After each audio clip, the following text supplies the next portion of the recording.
see what we can find today. We're gonna take a walk outside today. Gonna see what we can find today. On a pretty little farm, the sun comes up on a curious cat and a pug-nosed pup. A brand new life outside the door. Follow your nose and go explore. 'Cause we're gonna take a walk outside today. Gonna see what we can find today. We're gonna take a walk outside today. Gonna see what we can find today.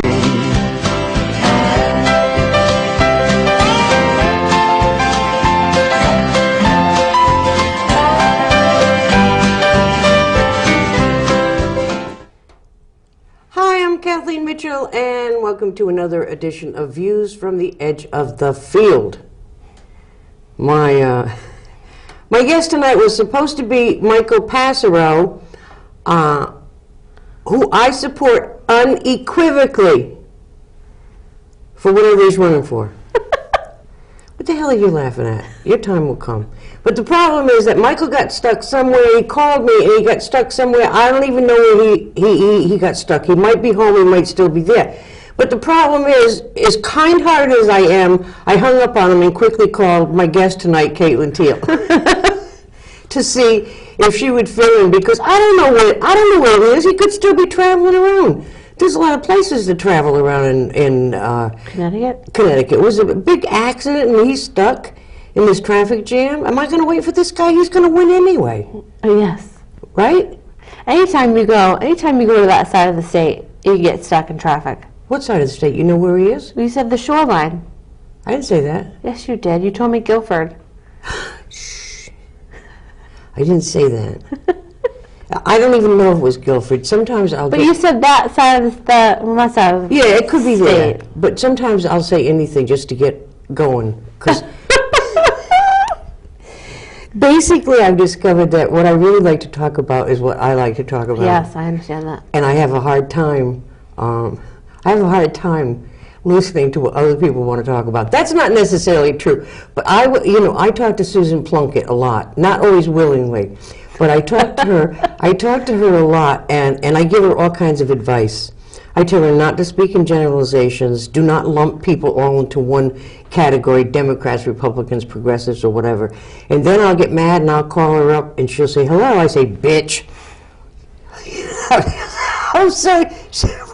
And then she'll say, what's wrong with you now? And then I'll go on about my complaint. And she said, well, you always tell me. I said, I don't care what I told you. That's for you. Right. Not for me. Right. The rules don't apply. No, the rules don't apply. Yes. But I could be pretty obnoxious, in case you haven't figured that out. People think I don't know that. So what's going on? Anything new? No. Running for city council. I'm tired. I'm running for city council. Yeah. Wait a minute, you told me that. Weren't you? You weren't on. Were you on last week? I honestly don't remember if it was last week or the week before. I don't remember either. But whatever it was, it actually turned out to be one of the best shows. Yeah, it was on Carl Lee. Yeah, Carl Yeah. Lee. So it might have been last week because I only had. I think I only had like 4 shows before election. Next week is Halloween. Yes. Are you going to do a Halloween show?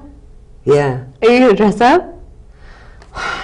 I am dressed up. I'm trying out this costume for tonight to see if it works well. If it gets a good reception, I might try it again next week. Oh, speaking of Halloween and Carl Lee. Yeah. Halloween Town is tomorrow night on the pier. Yeah, I know. It's from 6 to 8:30 or something. Yeah, I think it's 6 to 9. Yeah, that's what I meant. Yeah, 6 to 9, and it's going to be packed. I mean, there's going to be tons and tons of people there, vendors there, candy there. Yeah, I know, because you met Carl somewhere and he told you about it, and then he quickly recruited you as a volunteer, right? Well, yeah, but the unfortunate part was that I was recruited, I think, 2 weeks before. So we've only had 2 meetings, and I didn't make this Tuesday's meeting because I had something else to do. So, I'll be there to volunteer for Friday. My advice to you. Yeah. And I've lived a long time. So my advice to you is do what I do. Which is what? Just show up and look like you know what you're doing. Deal. And if somebody asks you a question you don't know, just give them a withering glance and walk away like they're the stupid ones. Uh-oh. A call. We're in trouble. Already. No, that's a visa call. Okay. That's a what? a visa call. I don't know what that means. I don't know what she's talking about. Okay, the purpose of having, I want people who are listening to the show, both of them, I want them to know that I was glad for the opportunity to have Caitlin on. Oh. Yeah, really. Don't get smart, okay? Oh, never. Because your time is limited. Never here. with you. I was glad to have Caitlin on because with election just what? How many days away? 12. 12 days away. We'll have to narrow down our choice of candidates. Even I have to do that. Okay, this is the last thing I'm going to say about myself, all right? Okay, I'm ready. Maybe. Okay. A person once said that I was arrogant, and I was very offended. It hurt my feelings. So I went to my then counselor, as opposed to my now counselor and the previous counselors. I went to my then counselor and I said, Ellie, someone said I was arrogant. Could you believe that? And she said, oh, no, she said, I wouldn't say that you're arrogant. Grandiose, perhaps, but not arrogant. Anyway, it's getting closer to the time that people have to really make some serious choices about candidates. Yes. And who they're going to elect. Right. And vote for. Mm-hmm.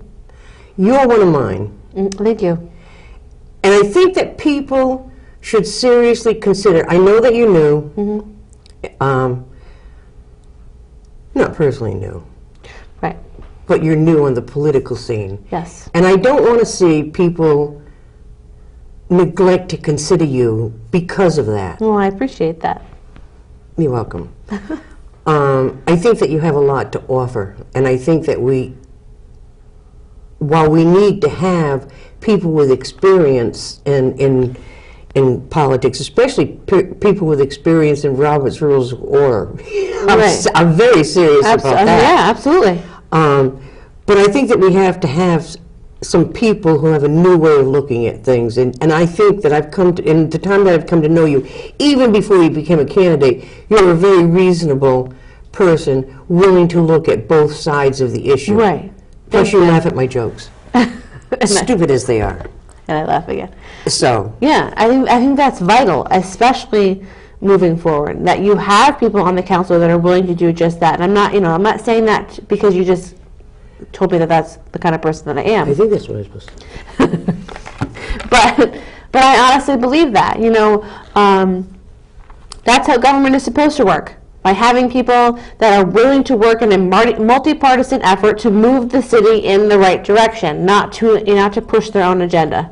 One of the things that I've heard since we became victims of this new mayoral form of government, because that's pretty much how I feel. But one of the things that bothers me is that when anyone votes or agrees to vote or go along with something that the mayor has suggested, immediately there are those people who say, he's in the mayor's pocket. Right. And it could very well be, and it usually is, that person happens to agree with the mayor, that the mayor actually came up with a good idea. Right. I mean, it's possible. They actually came up with a good idea. No, it's entirely possible. Right. And we really need to stop that. I don't know that I'm a flexible person, and I get excited easily. And when I get excited, the whole entire world, or at least my part of it, knows it. And I don't think I'm that unusual. I'm having a terrible time dealing with this new mayoral form of government. Right. Let me just finish this because I know I talk, I'm sorry.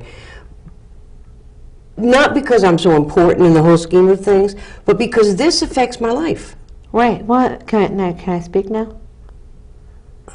I don't want to interrupt you if you're going to keep going. Okay. I just want to tell you that I like to sit on my porch and watch the river, and I like to read books, and I like to watch the Yankees. Well, I can't do that. But every single day there's a crisis. Go ahead. Absolutely. And I think what's critical, there was a video going around about an actor today that was talking about not voting because your vote doesn't count. Really? Who Yeah. said that? An actor named Russell Brand. Okay. And calling for a revolution and this, that, and the other. And if they're, which I don't agree with, I agree with some of the points that he, in case anybody saw the video, I agree with some of the points that he had in the video, but if there is any time when your vote counts, it's in a municipal election. Your vote literally counts, for whatever candidate that you have. You don't have an electoral college, you don't have anything like that. Your vote, it's one vote for Caitlin Teel. It literally counts. So I think if there's any time that it is critical for you to go out and voice your opinion and vote for the people that you feel are going to make change in your city or town or wherever, it's in a municipal election, to get out and do it, to make sure that you're educated enough to know who you're voting for. And we've had this conversation, a couple of weeks ago. Don't just go in there and vote Democrat to vote Democrat. Don't go in there and vote Republican just to vote Republican. Know who you're voting for. Know that you agree that these people share your values and your character, or you approve of their characteristics, whatever the case may be, because anything else is doing the city a disservice. Let me ask you something based on what you just said. I think a lot of people will say, oh, well, I got to find out what school that person went to, how many years of education, right, what college they graduated for. I'm a great believer in trusting your instincts. If I think, or if I feel that that person is a decent person and an honest person and will do the best that he or she possibly can, right, I am more likely to vote for that person than somebody who I don't quite trust but has 106 years worth of education. Absolutely. Do you know what I'm saying? Absolutely. And I think not only that, but if city council is city council is charged with, in the city of New London, watchdogging the budget, we'll say, has control over the finances, so to speak. And while, yes, you want people that are educated, know how to navigate their way through that process, that's not all of what city council does. City council, creates policies for the city, and there are all types of people within the city. So that city council should reflect, that demographic. They should reflect you. They should, if you're going to go in there and vote, then like I said, you should vote for the people that reflect your values. And it shouldn't matter if they've had, like you said, 106 years of education. I mean, hopefully they've graduated from high school. That would be a plus. But I mean, that wouldn't necessarily deter me from voting for someone if I honestly felt that they were, going in there to do the best for the city. Yeah. But, yeah, I agree with you 100%. Well, okay, well, let's expand on that, and other things too. Okay. I think one of the other important characteristics of a candidate is the ability to be able to work with others. Absolutely. Absolutely. But it bothers me that somebody will say, well, I was a candidate before. Congratulations. Yeah, really? Congratulations. Don't let the door hit you on the, or whatever that vulgar expression is. Right. But so often people will just take a stand just so they can take a stand. Absolutely. Or just, there have been accusations that somebody will take a stand because the mayor told them to do that. Right. But you know what? If you cannot get along, if you are not willing to compromise, if you're not willing to listen to the argument of the other side, nothing's going to happen. Absolutely. And I think there's been quite a few times in the past couple weeks where I've said this is what I believe, and then I've had a discussion about it with someone, and I've not necessarily changed my opinion, but have weighed my opinion more because of what they just said. Is there something wrong with changing a person's opinion? No, not at all. Not at all. If you educate yourself to a different perspective, and then you find yourself agreeing with that perspective, then absolutely you should change your opinion. Do you know what Ralph? I think if it's a detriment. I see that. Where are you pointing your finger? I am. I'm sorry. I think it's. I'm the host here. I think it's a detriment if you are so hard-lined on an issue, again, that you're not willing to change your opinion. If you figure out that you're wrong. All right, it's not even a case of being wrong. It could be a case of that your opinion would not, or what you think would not work as well as what Judge Snow said. Absolutely. So, I'm sure that you've heard this accusation. Well, you know what? John said, 6 months ago, John said this. Yeah. He's going to do this, but now he's saying that. Right. I'm writing that down, and I'm not voting for him. Right. But Ralph Waldo Emerson, you know Ralph Waldo Emerson. Yeah. Ralph Waldo Emerson said, Ralph Waldo Emerson said, he didn't say it in these words, but basically what he said was, hey, look, if you believe something today, shout it out from the rooftops. Tell everybody you know, this is what I honestly believe in. Right. But if at some point you now gain a different perspective, you have more information, you rethought it, and you now believe the total opposite, shout it out from those same rooftops. Tell everybody. Absolutely. And it's growth, it's progress. Absolutely. I think that's why it's so vital that you choose candidates based on their values, based on their characteristics, and not necessarily their opinion on a particular matter at that given point in time. Because you need to trust that they're looking out for you. And if in the future they've changed their decision for whatever reason, you need to trust that they changed that decision for your best interest, in the best interest of the city of New London. So you have to have faith that they are doing what is best for you and not just flip-flopping because that's what the popular opinion is at that moment. Yeah, the flip-flopping. Right. Yeah, that's why it's so important, as far as I'm concerned, to know or to feel that you know what a candidate's character is. Exactly. The character is really important. Exactly, because that's essentially what you're voting for, that you have to have faith in that person, that as they move forward, they're going to vote in your best interest. So, are we through yet? I don't know. Do we have a call? I don't know. I thought I had a call before, and Mary Jane said it was... No, when it rings and rings and rings and doesn't flash green, it's not for you. This one is for you. I just haven't had time to put the sign up, so you may take it. Now, Kathleen, thank you so much. Sounds like a flight attendant coming on the speaker on a plane. Who does she think she's talking to? Hey. Does she know who I am? Do you know who she is? Yeah, Vividly, Kathleen. Okay, it's flashing, so we don't have to get it, right? Wait, No, we can get this one. This one's ours. You get this one, honey. Yeah. I do. You know how long I've been doing this show? Long time. Hi, you're in the air. Hey, Kathleen, Caitlin, this is Dennis. Hey. Oh, Dennis, what a surprise! I thought you'd done this show before. Just a few times. You know when the voice speaks, you listen. You know that, right? Mm-hmm. Yes. Okay, a couple of things I want to touch on that you two have spoken about so far. Kathleen, you talked about getting discouraged with this whole mayor form of government, and I could see why. I mean, we have somebody in there that panned out quite the way a lot of people thought a mayor would pan out. But don't throw the whole idea away because of one person. You don't know what you're going to get next time. You may get that man or woman that is going to be the perfect mayor. We don't know until we give it another shot. I would be totally against throwing this form of government out. That's why I think they shouldn't open the charter yet. I think they should wait. Go ahead. Yeah, but you know, even if they open up the charter and the charter revision comes back with one of the suggestions is getting rid of the mayor form of government, the councilors have got to vote on whether they're going to accept that or not. Right.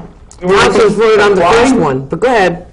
All right. The second thing is probably more for Caitlin. You were talking about compromising. I have an issue with compromising. But I want to give Caitlin a scenario, and I want to see how she would answer this. She's on the council, and somebody comes to her and says, all right, I know what you're trying to do, and I'll give you my vote, but you got to vote for what I want first. And what that person wants is going to hurt people more than it's going to help people. Do you compromise to get what you want, or do you say no? No, you don't. I think if that's what it came across, Dennis, and that's not what I meant. Oh, I'm not saying it was. This is something I've been thinking about, because I hear this too about compromise. I don't think you should ever negotiate your vote. I don't think you should say, if you vote yes for me on this, I'll vote, I will give you this in return, or vote yes for you on a different issue. I don't agree with that. What I was saying is that if you have a diehard position on something, I think you need to be open-minded enough to hear the other side of the story and get the information from that other person to see if your opinion still stands. You know, I think you should be open-minded enough to give everybody the benefit of the doubt and to hear what they have to say to see if that can influence your opinion. I agree with that one 100%. Here, let me throw something out there. Do you think a consular, if they end up being wrong on a decision, you think they should admit they're wrong? Give me an example. So suppose you say something or you do something on console, and then you find out it was the wrong thing to do. You made a mistake. Do you think that consulate should admit that they made a mistake? Yeah, I think that you should say, you know what, I firmly believe that was the right position at that time, and now, in hindsight, I don't agree with what I did. Do you have something special in mind, Dennis? Well, no. What I'm thinking about is I've been looking back lately, trying to think of all the consul meetings I've been to, and how often I've heard a consular say, you know what, I was wrong about that. I don't remember hearing that too much. And, you know, they're just ordinary people up there. I don't care who they think they are. They're ordinary people, and people make mistakes. And there's nothing wrong with admitting you've made a mistake. Right. That's where I'm going with that. Because I don't see enough of that. I mean, it's good. Maybe I don't. If they're all right, they're not always right. We know that. Right. But that's what I'm looking for in a candidate. I'm looking for someone that's going to admit when they're wrong. They're going to admit they're wrong, and they're going to do like you said. Take the information that's given to them, see how it fits with what they're trying to do for the people. Always the people first. Right. All right, guys. Later. Good night. Thanks, Dennis. You know, that was one of the things that is kind of to play off of that, is that there will come times where I may not particularly agree with a particular topic, that I may not think it's the right thing to do, but if I feel that it's in the best, you know, personally, if I don't agree with it, but if I feel it's in the best interest of the city, then that's what you need to vote for. You have to weigh your perspective. You know, again, you have to trust that the values of the person you're voting for are going to move the city forward. That's entirely reasonable. I understand that. I mean, that again, I think, goes back to character. Right. It's not, you're not always going to get your way. Exactly. This is not any one person's kingdom. Right. Do you know what I'm saying? Right. And there are times, that's not, what Dennis was talking about, well, I'll vote for this if you vote for that. Right. That's not the same thing. No. That's not the same thing. Right. And I'm even wondering, Dennis said, well, I'd like to, I think he said something along these lines, I'd like to see councilors who voted this way and then it turned out to be a mistake apologize. Is that what he said, more or less? Well, admit that it wasn't maybe the best choice. I can't think of a scenario, you know, where I can't either. But isn't not all apologies come in words? Right. And sometimes sometimes apologies will come in different actions or different behaviors. Right. And that's what I was thinking. So what do you want to apologize for? You know, I don't want to apologize, but I do want to clarify. How about that? When you talk about Does this have to do with the Coast Guard Museum? Yes. All right. This bothers me. Yeah. It's really bothers me. Does it have to do with newspaper reporters? Yes. So, as many of you may or may not seen, there was an article in today's paper about the New London Landmarks Forum that was last night. In the forum, one of the questions that we were asked was about the Coast Guard Museum. And I am quoted as saying that I felt the construction would be disruptive, and that I agreed with Michael on Councilor President Passero and Keith Robbins on a few issues. I don't remember saying that I felt that Fort Trumbull was my first choice. Because that's what Keith said. He said, I wished it was going in at Fort Trumbull. And I don't remember agreeing with him. I don't necessarily disagree with him, but I don't actually remember verbalizing that. So there's that. And you know, it seemed to me that the context of that article made it seem that I felt that we shouldn't proceed with it because I felt that the construction was disruptive and, you know, whatever. That was not the context of the conversation. My comment was, the question asked is, how do you feel the construction of the Coast Guard Museum will affect the downtown waterfront district. Yeah. So I said, well, if you literally mean the physical construction, the building of the museum, well, then of course it's disruptive. I said, and we just, and the part that got left out of the article was that we would just need to account for that. You know, that you have to work around that. There's nothing that we can do about the physical construction of the building. It's going to happen. Here's the thing, that being relatively new to the Political. campaign trail, Yeah. because you're not new to politics, but being relatively new to the campaign trail, you may not be aware, but Kathleen Edgecombe was deaf. You think that's something to laugh at? I did. You're not saying I know, because I know she's not deaf, so I know what you're referring to. All right, we'll talk more about this, but 2 calls is just like overwhelming. Yes. Hi, you're in the air. Yeah, let me give you an example, Kathleen. Oh, Jesus! Candidates admit they were wrong about Fort Trumbull. You know, Caitlin can answer. Personally, I don't think it's an issue of right or wrong. But go ahead. Yeah, and I kind of agree with Kathleen's. I feel that at that time, they, listen, let's put it this way, Dennis. If they had taken those homes in eminent domain, and then we had built a multi-billion-dollar complex down there and the city was thriving, then would you say that that decision was wrong? No.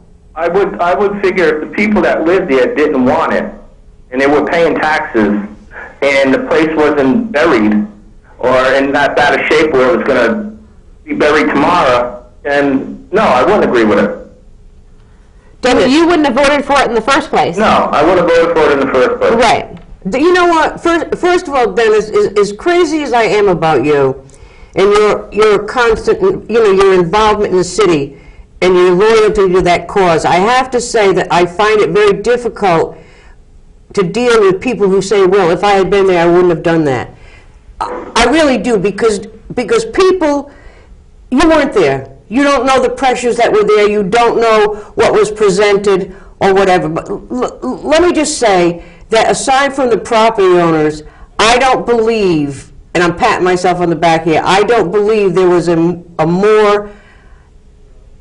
stronger supporter of anyone who put more time and effort into that cause than I did. And I can tell you honestly that there is not one person who supported eminent domain that I think is guilty of anything, except maybe the people that made the money, the lobbyists. Right. But as far as Tom Londergan, Jane Glover, or any of those, Rob Perot, I honestly believe that they thought, with the knowledge they had at the time, Right. that they were doing the best thing. I disagree totally with what they did, but not their intentions. Right. There was no malicious. Oh, it took you a long time to admit that, Kathleen. No, it did not, Dennis. Yes, it did. No, I don't want to get involved in I don't either. I'm going to hang up and keep on listening. Okay. Talk with you later. Because I've discussed this before at a forum that was held at the high school. It's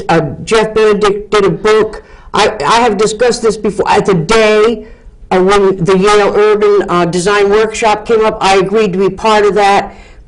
I love Tom Londergan. I think he's great. I think they were all doing what they thought was best with the knowledge they had at the time. Right. I think the disappointing portion was that it didn't come to fruition. Yeah. That it didn't become what they had hoped for this city. Yeah. And that it's an empty, vacant lot. I mean, Yeah. I think that's the disappointment at this point. But right, their opinions would still stand. I think it was an abuse of eminent domain and misuse. right. I think all of that. But they had... Hi, you're in the air. Hi. Hi. Good evening. Good show. You're being much too kind, Kathleen. While I agree with you on the shut up. Yeah. I agree with you on the point on Fort Trumbull, that these people that were involved with it were really thinking they were doing the right thing, but the problem is that then they have to be guilty of being incredibly stupid. And I say that because eminent domain in Fort Trumbull wasn't new. When I say that, there were a lot of neighborhoods in London that had lost, we lost a lot of neighborhoods. One of the most famous eminent domain things that wasn't brought to the forefront at the same time was the state's promise to build a 25,000 square warehouse down at the State Pier neighborhood. Oh, what a mess that was. People may not remember this, but they took a neighborhood down there also. And the thing is, and here's the point of all this. This is the problem with New London. And Caitlin, I know you're running for office, so I hope that this maybe strike closer to your heart so you understand that. Yep. That we have to be smarter than the people who are manipulating the points of views of things. Like, for example, when they discussed the Coast Guard Museum, they discussed that Coast Guard Museum as if that's going to be a reality. Exactly. And that was, and to me, I don't mean to interrupt you, but that was the point of the conversation last night. That was what I was referring to, Keith was referring to, Mike was referring to, was the fact that, you know, we have all these grandiose ideas. The plan for the city, for the Coast Guard Museum, is years and years out. And what the point of what we were talking about was that yes, construction is going to be disruptive. You know, when they quoted Mike as saying, you know, the foot traffic and the cars, and can we compensate for all of these things? And what the point he was trying to make is that we need to plan accordingly. Yeah, but and you're absolutely right. Now, let me expound a little bit on that. Sure. The big point behind that museum, like it was with Fort Trumbull, with these people with their grandiose ideas, yes, will tell you something right. that they're hiding the true fact of what they're trying to accomplish. Absolutely. In Fort Trumbull, they wanted to get rid of that neighborhood because for FISA's benefit. Now, FISA knew there was never going to be a conference center or a hotel or anything else there. That was the plan. In the case of the Coast Guard Museum, the accomplished goals of these people behind the scenes is they want to get that pedestrian bridge built. What I tell you? At the cost of taxpayers' money. Absolutely. You're absolutely right. I wrote that. You can't see it, but I wrote that right there. Pedestrian overpass. Wait a minute. That people did not want years ago, but Crosstown Ferry wanted it, and they're going to get it. Exactly. Oh, hi, Michael. We're talking about you. Come on. You want to come on? Get the chair. Exactly. And the thing is, and I have to disagree a little bit with Dennis, I really want to see the city manager form of government come back because, and I say that because so far the mayor form of government, not only in New London, but in other cities, doesn't seem to work that well. You really need to have a trained person who knows budgets and administration of city departments and stuff, and unfortunately with an elected person you don't always get that. And I don't think New London is stable enough at this time to have that form of government. So I'd like to see it go back to it. My personal opinion is I think it should go back to a city manager form of government. And then once it becomes a more stable city, we start making better decisions. No, listen to this. We can't go back to, first of all, that's why we can't open the charter right now, because that's the first thing, everything would be directed at the mayor. Now, Michael Passero has just walked in kindly, and the reason we can't also go back to the city manager form of government is because Michael has to be our next mayor. Then if it doesn't work out. I knew if I walked in. I think he'd be qualified. There has to be an application form. Maybe with Bernadette Welch, if she's still advising the human resource person, Jane, I'm sure that they'd be happy to take Michael on as a city manager.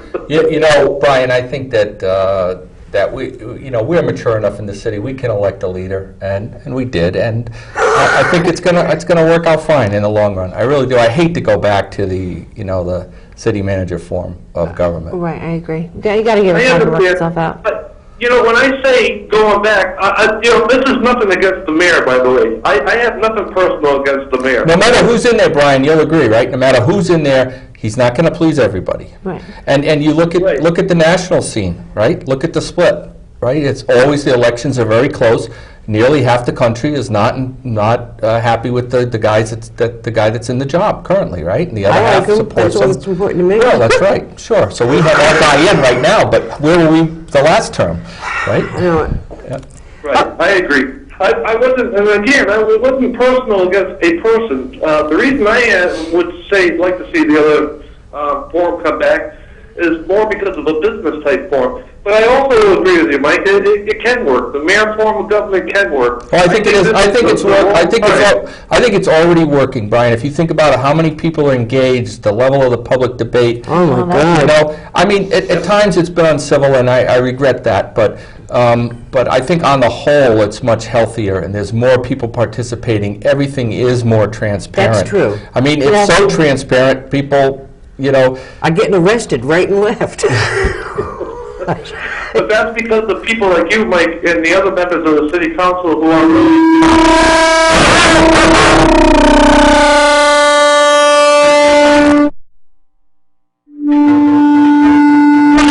Are you near a TV or something? I am not, no. Can you hear me now? Yeah, but okay, and can you hurry up and say what you want, so, because we have another call. I'm going to get off the phone now. I was just going to say that the reason it's working now is because the city council did, finally found their footing and finally started to bring the financial matters to a head.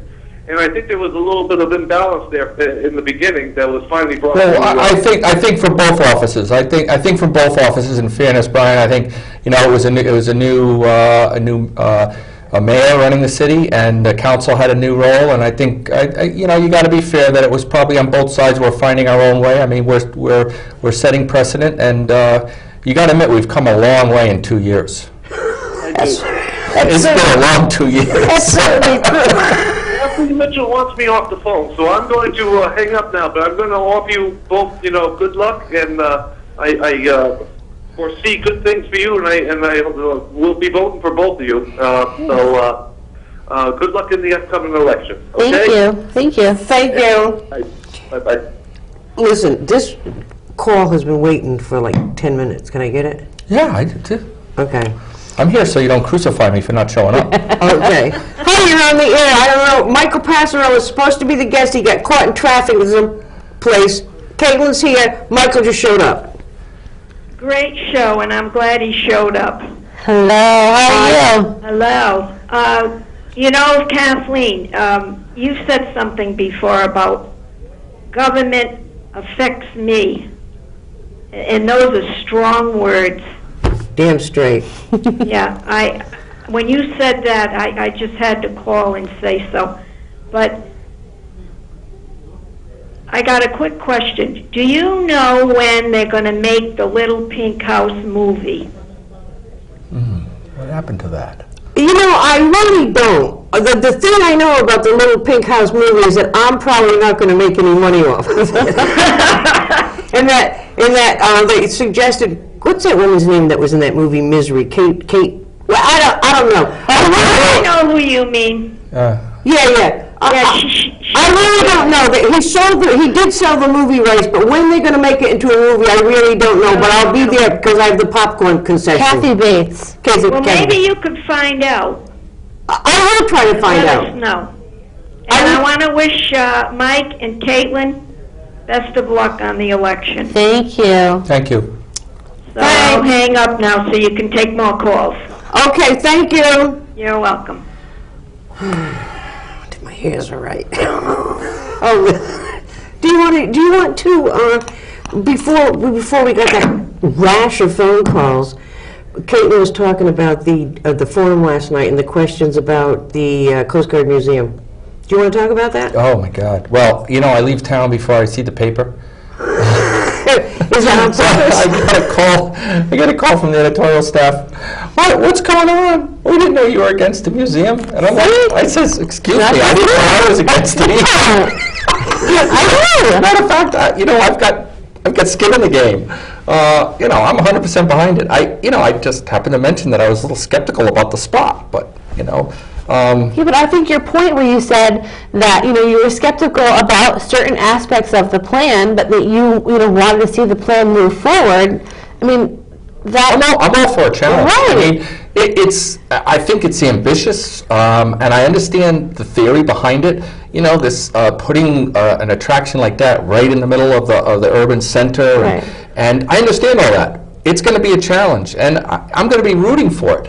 But I was just being honest when I said It doesn't have to be in that location. Well, I'm already committed to that location. So what does that mean? You're committed to that location? I think that they've made the decision. At some point, you've got to move forward with a plan, okay? I think it was sort of given to us as a, fait accompli, but I'm willing to give it a shot. And they completely misconstrued my comment about the Sydney Opera House. I mean, that was a positive comment. I mean, I picture, when you think of Sydney Harbor, right, what do you think of, right? You think the of Opera House. Right. And when I first saw the designs of this museum, that's what I thought. It's going to be a landmark on our harbor.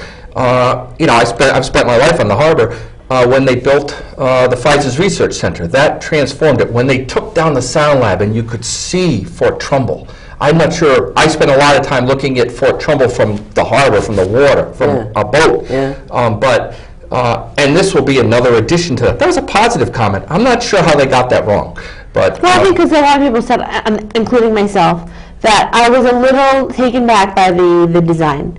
I thought the design would have reflected more of our downtown district and the Academy itself. And the Academy is a beautiful piece of property with beautiful buildings on it. It's been there forever, and I thought it would be a reflection of that. And not to say that it was, it was one of those where I made a kind of off-the-cuff comment about looking like MoMA that I wished it looked a little bit different. But again, I 100% support the Academy, having this museum there. So I think, I'm the first person, even I will admit it, I'm the first person to jump on an idea and tell you what's wrong with it. Not only just the one thing that's wrong with it, I'll find 15 things wrong with it. But that doesn't mean I don't like the idea. I think the idea of a Coast Guard museum is fantastic. But I have to say, I don't think that's an ideal location. I think that, you said it can't be changed now. well, no, I don't. I'm not involved in that whole process. But when did you find out about this? That bothers me. That bothers me. The council's role in that process comes later. So there's, we haven't got to that stage. So there's nothing wrong with that. Okay, let's talk about the bridge. Okay, but let me just talk about this first of all, because I wondered about this. I heard somebody say something about this last night. But it seems to me that, if too much more goes into downtown, that the downtown's liable to sink, and that sinkhole is liable to, swallow in Hodges Square and the rest of the city. I have real concerns about that, but what the hell, what do I know? But it seems to me if they put it in Fort Trumbull, that would be like enough of a jump start to get something going there. No, but there are issues with putting in an attraction that will have that many people going there. Where, downtown? No, there's another whole set of problems if you put it in a remoter location like Fort Trumbull. Think of the egress and the ingress to Fort Trumbull. It's sort of limited. So think about that. Mm-hmm. Now, here's an interesting take on having it downtown, which is one of the good things. Okay. You can limit the traffic. And I had a great phone call today with Penny Parsakian. She explained to me that the Maritime Heritage Park, with the different satellites, the Nautilus Museum it was getting 250,000. Oh, in Groton. Yep, was getting 250,000 people a year before 9/11. Now it still gets 150,000 visitors a year. You got these satellite locations, Fort Trumbull being one of them, the Nautilus Museum, different maritime attractions around the area, and people can gravitate there and park there and then get water shuttles to the Coast Guard Museum in downtown New London. Mm-hmm. So you're limiting the amount of traffic that we have to accommodate, cars we have to accommodate. Very interesting point. So, there's a lot here, and there's a lot of work to be done. The lesson for me is, if you're in my position, you got to choose your words better. Yeah. Your diction. Yeah. Skeptical wasn't the word to use. Yes. Challenging is what I should have said. They picked a challenging location. I'm all for challenges. I think we can probably work out the issues. Lesson learned. Yeah. All right. We want to talk about the pedestrian bridge. Okay. I don't personally want to. She wanted to. Yeah, so I wasn't to you. Who's going to pay? Who's going to maintain it? Is that the issue? You remember years ago that throw it in with every other city structure that we can't maintain. This is a systemic issue in the city. Yes. We can't not maintain our buildings. I'm currently in a debate over the Martin Center. People love the Martin Center. I get it. I do too. It's a beautiful structure. That's why I want to get it in private hands. That's why I want to get it somebody with the resources that can maintain that building to take that building and preserve it for us and repurpose it. That's the goal. We can't do it. What's our priorities? How many more things can we take on? Has anybody been to City Hall lately? Right. What is the plan? Right. Are we going to let that structure crumble around us? What are you talking about? City We don't Hall. have any plans. Well, that's the point. But we have to develop a plan. We have to develop a capital plan for taking care of our buildings. City Hall needs to be redone. I would put that ahead of the Martin Center. It's sort of like choosing between your children, but we're to the point. Well, it's a Sophie's choice. I'd be the first one to try it. Let me ask you something really quickly. The pedestrian bridge, that would be the first thing built, right? I don't know that. Right now, the plan is only to have is not to have a pedestrian bridge from the parking garage across Water Street. The current plan does not include that. It only includes a pedestrian bridge from the east side of Water Street to the museum. What happens if the pedestrian bridge gets built first and then the museum is still millions of dollars short of their goal? Then we'll have a pedestrian bridge that the Crosstown wanted years ago, right? That the residents didn't. Come on, Kathleen, I don't get, that's like, I'll go. Okay, Michael. That's why Michael makes a good president, because he doesn't get involved in things that I get involved in. And that's why when I try to call him, they always say, he's not here right now. He'll get back to you. But I think the point is that you agree that it's not something that the city is able to build nor maintain at this point. No, we have to figure out how to maintain the buildings that we're responsible agree. for now. I mean, If we sorry, build just one like more you school without any plan on how we can pay to keep it up, I'm gonna pull my hair out. Seriously. Yeah. With a brand new magnet school, we were in there for a Board of Ed meeting, and the roof started pouring. It started leaking. A brand new building. The water just started pouring in. What is the problem? I don't understand the problem. Well, why are we having this problem with maintaining our buildings? We're gonna fade to green here soon. Yeah, we're going to fade this, so we'll just keep talking, because please vote for these two people, okay? All right, you don't have anything special to say, right? Do you have anything special to say about voting? I told you I wanted to get here so you couldn't crucify me for not showing up. I'll crucify you. I always fulfill my commitments.